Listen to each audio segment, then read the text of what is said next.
Assalamualaikum warahmatullahi wabarakatuh. Perkenalkan, nama saya Indah Safia dari kelas 12 IPA 4. Di sini saya akan menjelaskan materi tentang sifat koligatif larutan. Nah, pengertian dari sifat koligatif larutan adalah suatu sifat larutan yang hanya dipengaruhi oleh jumlah partikel zat tertentu. Misalnya gini, kamu akan melarutkan gula dengan air panas dalam jumlah yang berbeda. Jadi ada 2 gelas larutan. Gelas yang pertama, kamu melarutkan 3 sendok teh gula dengan 500 ml air. Sementara itu, untuk gelas kedua, kamu melarutkan 5 sendok teh gula dengan jumlah air yang sama, yaitu 500 ml air.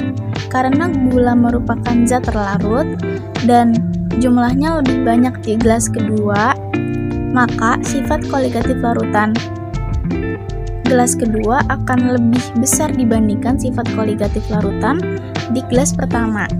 Selanjutnya, sifat koligatif larutan itu ada 4 macam, yaitu penurunan tekanan uap, penurunan titik beku, kenaikan titik didih, dan tekanan osmotik.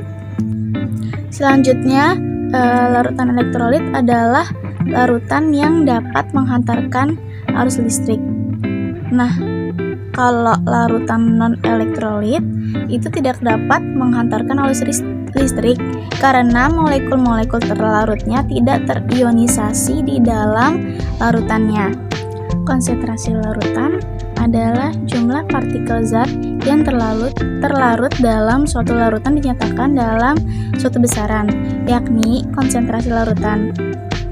Nah, konsentrasi larutan ini terdiri dari molaritas, molalitas, dan fraksi mol.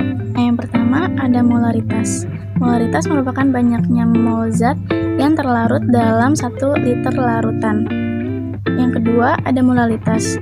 Molalitas menyatakan banyaknya mol zat terlarut dalam setiap 1000 gram pelarut. Yang ketiga atau terakhir itu fraksi mol. Fraksi mol menyatakan perbandingan banyaknya mol dari zat pelarut dan pelarut terhadap jumlah mol seluruh komponen dalam larutan. Selanjutnya, manfaat sifat koligatif larutan dalam kehidupan sehari-hari. Manfaatnya itu penambahan garam ketika memasak dilakukan setelah air mendidih. Tujuannya sebagai tindak pencegahan agar pada proses pemasakan tidak terlalu lama. Contoh soal yang pertama, soalnya hitunglah molalitas larutan yang dibuat dengan melakukan. Contoh soal yang pertama, hitunglah molalitas larutan yang dibuat dengan melarutkan 4 gram NaOH dalam 200 gram air.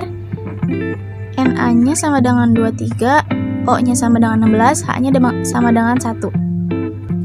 Nah, rumusnya itu M kecil sama dengan GR per MR dikali. Nah, karena pelarutnya dalam bentuk gram, maka 1000 per P-nya dalam gram. Nah, langsung dimasukin aja angka-angkanya. Jadi 4 gram per MR-nya itu NaOH. Jadi Na-nya 23 ditambah O-nya sama dengan 16. Jadi 23 tambah 16, H-nya sama dengan 1. Jadi 23 tambah 16 tambah 1. Jadi hasilnya 40. Jadi 4 gram per 40 dikali 1000 per 200. 200-nya dari 200 gram air. Nah, lalu 1000 per 200-nya itu dicoret. Jadi dibagi jadi 5. 4 dibagi 40 sama dengan 10. Nah, jadi 5 per 10 sama dengan 0,5 molar. Sekian dari saya, kurang lebihnya mohon maaf. Terima kasih. Wassalamualaikum warahmatullahi wabarakatuh.